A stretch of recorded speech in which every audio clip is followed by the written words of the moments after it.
स्त्री गलत रास्ते पर चली जाती है तो उसे वापस सही रास्ते पर कैसे लाएं? अगर स्त्री गलत रास्ते पर चली जाती है तो उसे वापस सही रास्ते पर कैसे लाया जाता है? जिन स्त्रियों का मन दूसरे पुरुषों में चला जाता है, उस स्थिति में पुरुष को क्या करना चाहिए ताकि आपकी स्त्री आपको छोड़कर कभी दूसरे पुरुष के पास न जाए? तो इसको समझने के लिए सुनते हैं एक छोटी सी कहानी। किसी शहर में एक लड़की रहती थी। उसके माता पिता ने उसका विवाह एक गांव में रहने वाले एक अनपढ़ गंवार लड़के से कर दिया। इस बात को जानकर उस लड़की को बड़ा दुख हुआ। उस लड़की को वह लड़का बिल्कुल भी पसंद नहीं था। कहाँ तो वो शहर की रहने वाली लड़की और उसे एक अनपढ़ और गंवार लड़का पति के रूप में मिल गया। वह स्वयं बहुत पढ़ी लिखी हुई थी, इसलिए उसे यह सब पसंद नहीं आया। अब वह लड़की अपने ससुराल में आई और उसका पहला दिन था। दिन भर घर का काम किया और जब शाम हो गई तो खाना खाकर सोने के लिए कमरे में चली गई। वहां जाकर अपने प्रेमी से हंस हंस कर बातें करने लग गई। थोड़ी देर बाद उसका पति उससे मिलने के लिए कमरे में आया, जो अनपढ़ और गंवार था। अब जैसे ही वह कमरे में आया तो उसे देखकर उसकी पत्नी दूसरी तरफ मुंह फेर लेती है और अपने पति से कहने लगती है, तुमने मेरे पास आने की हिम्मत कैसे की है? अगर तुमने मुझे छूने की कोशिश भी की तो मैं यहीं पर इसी क्षण अपने प्राण त्याग दूंगी। मैं हाथ जोड़कर निवेदन करती हूँ, तुम यहाँ से चले जाओ और कहीं दूसरी जगह पर जाकर सो जाओ, मुझे अकेली छोड़ दो। अब उसकी यह बात सुनकर उसका पति वहां से चुपचाप चला जाता है, क्योंकि वह सीधा साधा और एक सज्जन आदमी था। फिर वह आंगन में जाकर सो गया। अब इस प्रकार से पूरी रात गुजर गई, परंतु वह उसकी पत्नी के कमरे की तरफ नहीं गया और इधर वह पत्नी पूरी रात अपने प्रेमी से बातें करती रही। अब दूसरे दिन जैसे ही शाम का समय होता है तो उसका पति अपनी पत्नी के पास में खाना लेकर जाता है और उसे खाना खाने के लिए कहता है।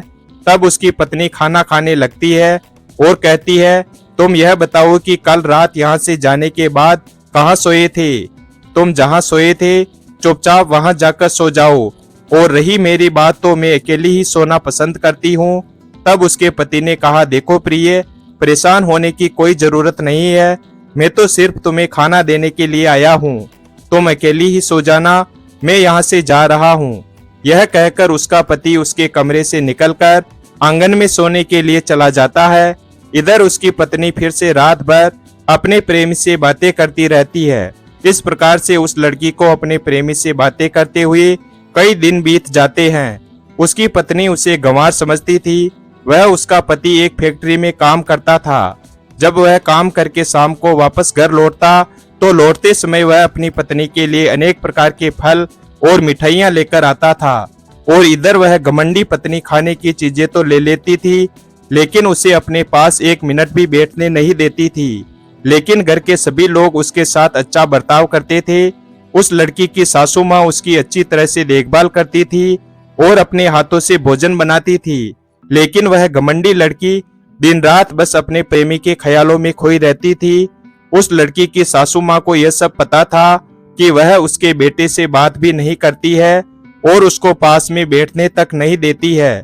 फिर भी उसने अपनी बहू से कुछ नहीं कहा। वह लड़की तो यही चाहती थी कि किसी तरह से उसके पति से और उसकी सासू माँ से लड़ाई झगड़ा हो जाए और वह उस घर से निकलकर चली जाए। हर समय वह अपने पति को नफरत भरी नजरों से देखती थी और अपनी सासू माँ को उल्टे और कड़वे बोल बोलती थी। इसके बावजूद भी उसका पति और उसकी सासू माँ उसे कुछ नहीं कहते थे। अब वह लड़की अपने प्रेमी से कहने लगी, अब मैं तुमसे विवाह करना चाहती हूँ। मैंने इस घर से रिश्ते नाते तोड़ने के लिए कई बहाने ढूंढे, लेकिन कोई भी मुझे कुछ नहीं कहता है।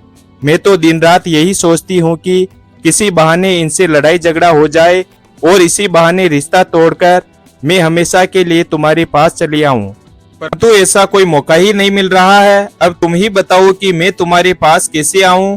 तब वह लड़का कहता है, प्रिय, मैं भी यही सोचता हूँ। मेरे मन में भी ऐसे ही ख्याल आते हैं कि तुम मेरे पास में हमेशा हमेशा के लिए आ जाओ। भला कब तक तुम मुझसे छुप छुप कर मिलती रहोगी? तुम एक काम करो, तुम्हारे पास में जो कुछ भी पैसे हो तुम उन पैसों को लेकर मेरे पास चली आओ। हम कल ही इस गांव को छोड़कर कहीं दूर चले जाएंगे। तब वह लड़की कहने लगी, मेरे पिताजी ने दहेज में 2 लाख रुपए नगद और कुछ गहने दिए थे, वो मेरे पास ही रखे हुए हैं और मौका मिलते ही मैं इन्हें लेकर तुम्हारे पास चली आऊंगी। यह सुनकर वह लड़का बड़ा खुश हुआ और उसने कहा, कल ही तुम वहां से चली आना। अब दूसरा दिन हुआ और संयोग से उस दिन उस लड़की का पति घर पर ही था, उसकी छुट्टी थी। उस दिन वह काम पर नहीं गया। अपने पति को घर पर देखकर वह लड़की बड़ी गुस्से में हुई और सोचने लगी, आज ये यहीं पर रहेगा तो मैं अपने प्रेमी के पास कैसे जाऊंगी, इसके होते हुए गहने और रुपए कैसे निकाल पाऊंगी। अब वह लड़की किवाड़ बंद करके कमरे के अंदर गुमसुम होकर बैठ गई। इधर उसका पति उसके लिए खाना लेकर आया तो देखा कि कमरे के किवाड़ बंद है। तो उसके पति ने और उसकी सासू माँ ने आवाज लगाई कि किवाड़ खोलो, हम तुम्हारे लिए खाना लेकर आए हैं, खाना खा लो। तब उस लड़की ने अंदर से कुछ जवाब नहीं दिया। फिर दोबारा किवाड़ खटखटाने पर उसने किवाड़ खोले और भोजन की थाली ले ली। फिर उसका पति और सासू माँ दोनों वापस दूसरे कमरे में खाना खाने के लिए चले गए। खाना खाकर उसका पति बाजार में चला गया और सासू माँ खेत पर चली गई। इधर वह लड़की अलमारी खोलकर उसमें से रुपए और गहने निकालने लगती है तो वह देखती है उस अलमारी में एक डायरी रखी हुई थी। वह सोचने लगी, इस डायरी में ऐसा क्या है। तब वह डायरी खोलकर देखती है तो उसमें लिखा हुआ था, हे प्रिय, मैं तुम्हारे बारे में सब कुछ जानता हूँ।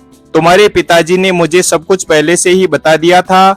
उन्होंने बताया कि मेरी बेटी एक आवारा लड़के के चक्कर में पड़ी हुई है। तुम मेरी बेटी से विवाह करके मेरी लड़की की जिंदगी बचा लो। मैंने तुम्हारे पिताजी के बार बार विनती करने पर तुमसे विवाह किया था। ऐसा करके मैं तुम्हारी नजरों में एक अच्छा पति तो नहीं बन पाया, लेकिन हाँ, मैं तुम्हारे पिताजी का एक अच्छा दामाद जरूर बन गया हूँ। प्रिय, मैं यह भी जानता हूँ तुम मेरे जाने के बाद में रोजाना अपने प्रेमी से मिलने के लिए जाती हो और तुमने उसके साथ में जाने का विचार भी बना लिया और जब भी तुम जाओ तो रुपए और तुम्हारे गहने ले जा सकती हो। अब मैं तुम्हें नहीं रोकूंगा। आखिर मैं तुम्हारी नजरों में एक गंवार हूँ।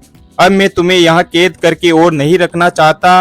अब मैं नहीं चाहता हूँ कि तुम यहाँ पर घुट घुट कर जियो।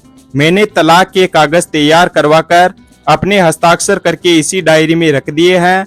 अब तुम उन कागजों पर अपने हस्ताक्षर करके जा सकती हो और फिर तुम अपने प्रेमी से विवाह कर सकती हो। अब मुझे कोई आपत्ति नहीं है और मैं यह भी जानता हूँ कि तुम मुझसे बिल्कुल भी प्रेम नहीं करती हो, इसलिए तुमने मुझे अपने पति के रूप में स्वीकार नहीं किया।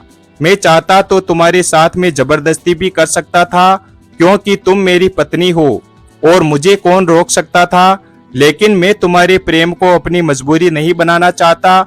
मैं तुम्हारे प्रेम को जीतना चाहता था और मैं यह भी जानता हूँ तुम्हारे दिल में अब मेरे लिए कोई जगह नहीं बची। हे प्रिय, मुझे इस बात का दुख रहेगा। तुम जहाँ भी जाना चाहती हो जा सकती हो, लेकिन मेरी एक बात याद रखना, अगर भविष्य में यदि तुम पर कोई भी परेशानी आए तो उसी समय तुम अपने गंवार पति को एक बार याद जरूर कर लेना।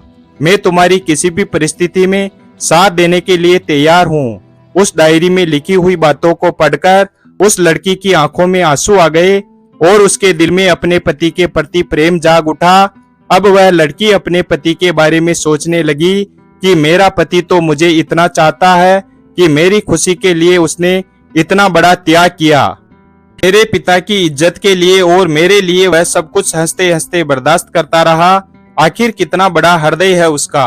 पत्नी के ऐसे कुकर्मों को देखकर दुनिया का कोई भी पति चुपचाप नहीं बैठ सकता, लेकिन मेरा पति सब कुछ सहन करता रहा। मैं कितनी बड़ी मूर्ख हूँ जो ऐसे पति को छोड़कर उस पैसों के लालची के बहकावे में आकर उसके साथ जाने के लिए तैयार हो गई हूँ। वह तो सिर्फ पैसों के लिए मुझे झूठा प्यार करता है, लेकिन यह मेरा पति ऐसा नहीं है। इसने आज तक मुझसे 1 रुपया भी नहीं मांगा है। फिर उस लड़की के सब कुछ समझ में आ जाता है और वह अपने प्रेमी को हमेशा के लिए भुलाकर अपने पति और सासू माँ के साथ रहने के लिए तैयार हो जाती है। फिर वह अपने पति और सासू माँ के पास जाकर माफी मांगने लगती है और अगले दिन से घर का सारा कामकाज करने लग जाती है और अपने पति के साथ रहने लग जाती है। वह लड़की अपने पति के प्रेम और नम्रता के कारण वापस सही रास्ते पर आ गई। वीडियो अगर पसंद आया हो तो वीडियो को लाइक और हमारे चैनल शिवभक्त को सब्सक्राइब करें और अपने दोस्तों के साथ शेयर करें। धन्यवाद और कमेंट करके